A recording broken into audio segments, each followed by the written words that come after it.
Actually, finally, guys, I'm so excited to share with you kasi it's been so long. Ganito katagal ko nang pinagdarasal ito. No? Ilang beses ko na itong sinulat. Ilang beses na ako lumuhod sa simbahan uh, in finding the best property that I want in this location. And finally, nandito na siya.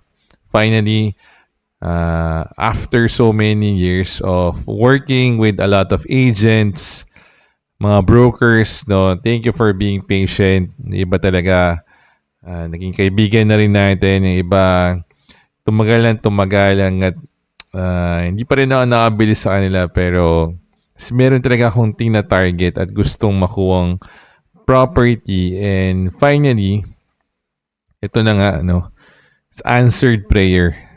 Dumating na tong property in that specific village, in the specific location. And malapit pa siya sa simbahan na gustong gusto ko rin. Pag nandun kasi ako, feeling ko talaga ang tahimik. Feeling ko talaga makapadasal ako. And talagang napaka-peaceful lang nung environment na yun. And ganun din yung parents ko. Ang feeling nila, maliwalas doon, relaxing yung lugar. Kaya naman talagang yung nakita namin yung property in the first time or that area, sama-sama na kami nagdasal na hopefully one day dumating yung araw na makahanap kami ng property na located dito. And it happened this year lang, no? Na last month, June, I saw it and then pinuntahan na namin kaagad. Ano lang siya, nakita ko lang sa Facebook post ng isang agent. And then minessage ko kaagad, nagpa-schedule ako ng appointment. And good thing, nag-agree naman yung agent and pasok doon sa schedule ko. So, yung palang first answered prayer na ulit siya. You know? And to tell you honestly, ang dami ko ng properties tiningnan. Pabalik-balik na ako. Ilang tripping na rin. And I always tell them naman, honest naman ako sa mga nakasama ko sa tripping na I'm not wasting your time. Ito talaga yung target ko. Ito naman yung budget ko and everything. And ito yung very specific set of requirements. So, no guarantees, no? I agree if it's within the area, pero ito talaga yung target ko. And thankful for all those who helped me in this process. So, about the property naman, ano pa? Ito yung another answered prayer pa dito, guys. Unbelievable yung presyo. So, this is a high-end property. This is one of the most exclusive village in the area. And when I first saw the price, di talaga akong paniwala. It's like a 50% discount from the market price, from the developer price. Kaya naman talagang sabi ko, Lord, grabe. Grabe naman tong blessing na to. Grabe naman tong sagot mo sa dasal ko. No? Of course, that's the first thing before we get excited. Pero very exciting talaga yung presyo. It's around 10 million. So, if you look at it, dapat talaga, the lot pa lang is 20 million na. So, di ko akalain na pwede pala itong mangyari na maging 10 million na lang siya.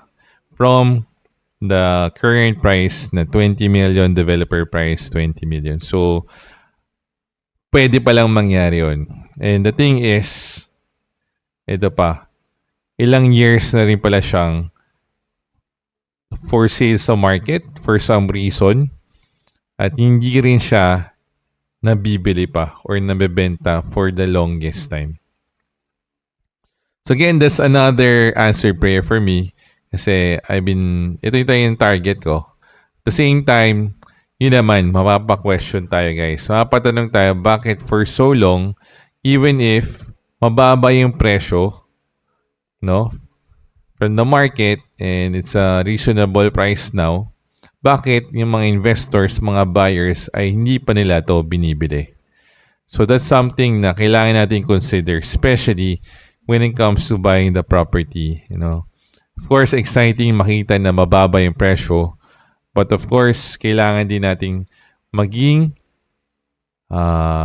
careful kasi kailangan natin tingnan maigi kung ano ba talaga yung condition ng property. No, kaya pinuntahin natin, okay naman. No, when we check out the property, malinis yung location, okay yung view ng location, the lot itself, wala namang mga obstruction, wala mga occupants, and then wala rin mga utility, no, yung kunyari poste, it's all underground, and wala rin mga trees kasi in the process, pagka nagpatayo ka ng bahay, yan din, kailangan ka nang kumuha ng permit para pagpaputol ng mga puno and everything. So, safe to say, very simple lang yung magiging process sa construction. So, what else to consider? The title. So, every time we look at a property, pinapa-verify muna natin yung title. So, good thing, ready din yung broker natin. No? Yung broker natin, so shout out, sir. Thank you for providing a copy ng title. Kasi doon, magagamit na natin yung copy. It's digital or photocopy yan to verify sa Registry of Deeds. So, after you get a hold of a copy of the title, punta kayo kagad sa Registry of Deeds. No? And usually, pwede mong gawin yan in two ways. First is online. Meron ng online process yung Registry of Deeds or land authority natin here in the Philippines. So, if di ka nagmamadali, you can go online. So, usually it takes about 7 days.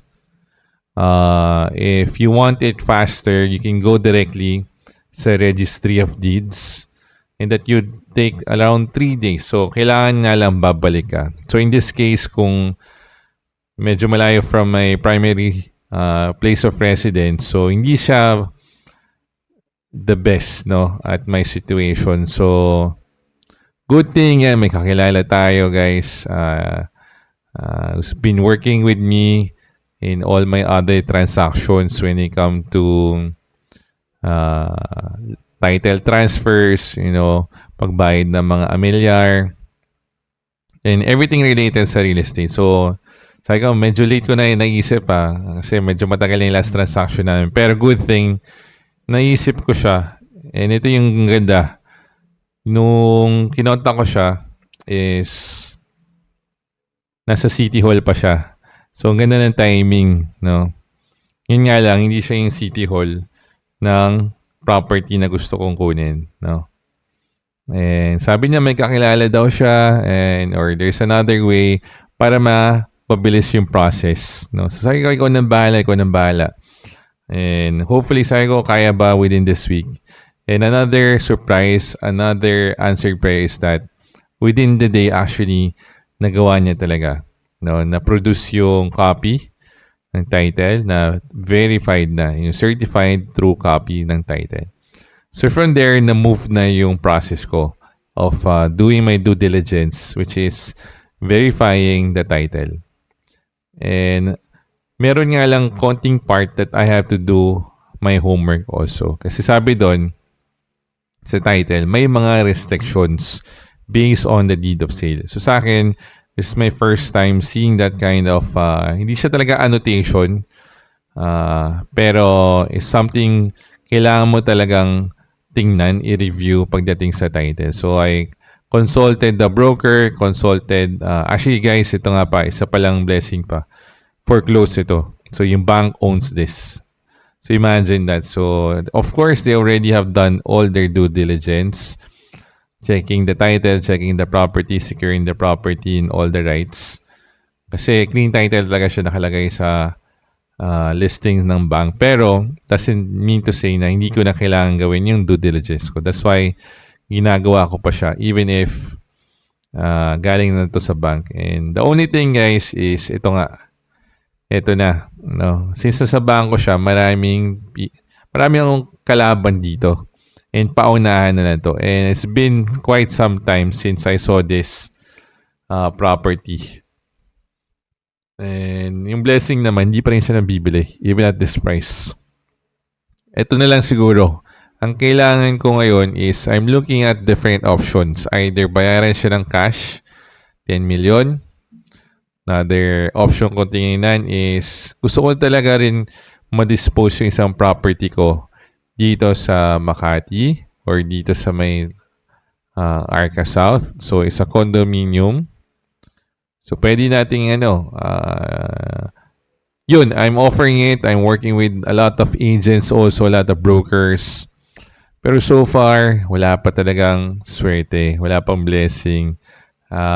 So, yun sana yung gagamitin ko. Kasi yun yung principle, that's the rule that I follow.